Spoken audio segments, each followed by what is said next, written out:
அண்மைச் செய்தி தருமபுரி மாவட்டம் பாலக்கோடு அருகே மாயமான கட்டட மேஸ்திரி சடலமாக மீட்கப்பட்டிருக்கிறார். மதுபோதையில் நிலை தடுமாறி சாக்கடையில் விழுந்து உயிரிழந்தாரா அல்லது கொலையா என்ற அடிப்படையில் விசாரணையானது மேற்கொள்ளப்பட்டு வருகிறது. விவரங்களை செய்தியாளர் ஆனந்த் வழங்கிட கேட்கலாம். ஆனந்த் வணக்கம். தற்போது இந்த சடலம் தொடர்பான மேலும் தகவல்கள் என்னென்ன விசாரணை நடைபெற்று வருகிறது? வணக்கம்.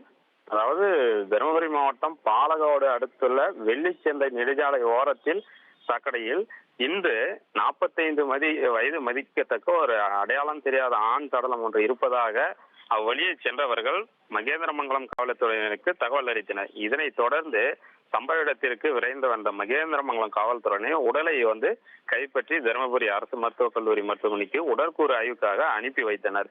பின்பு இவர் யார், எந்த ஊர், இங்கு எதற்காக வந்தார், இவரை யாரேனும் கொலை செய்தார்களா என்ற பல்வேறு கோணங்களில் காவல்துறையினர் விசாரணை செய்த போது போலீசாரின் முதற்கட்ட விசாரணையில் இறந்தவர் 3 நாட்களுக்கு முன்பு இந்த பகுதியில் காணாமல் போனதாக இவரின் குடும்பத்தை சேர்ந்தவர்கள் மகேந்திரமங்கலம் காவல் நிலையத்தில் தகவல் தெரிவித்துள்ளனர்.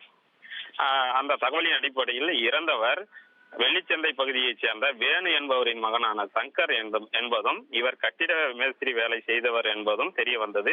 இவருக்கு பல ஆண்டுகளுக்கு முன்பு திருமணம் ஆகி மனைவியை பிரிந்து தனது அம்மாவுடன் அரவணைப்பில் தான் வாழ்ந்து வருகிறார். மேலும் இதனால் குடிப்பழக்கத்திற்கு அடிமையாகி வழியே அருகில் உள்ள மதுக்கடைக்கு சென்று வருவது இவருடைய வழக்கமாக இருந்துள்ளது.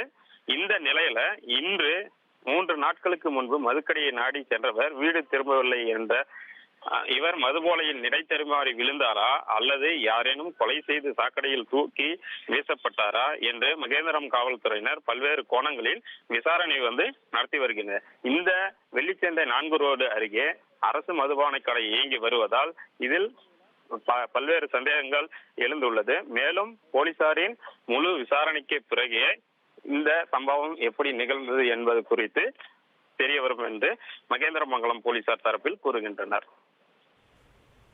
தகவல்களுக்கு நன்றி ஆனந்த்.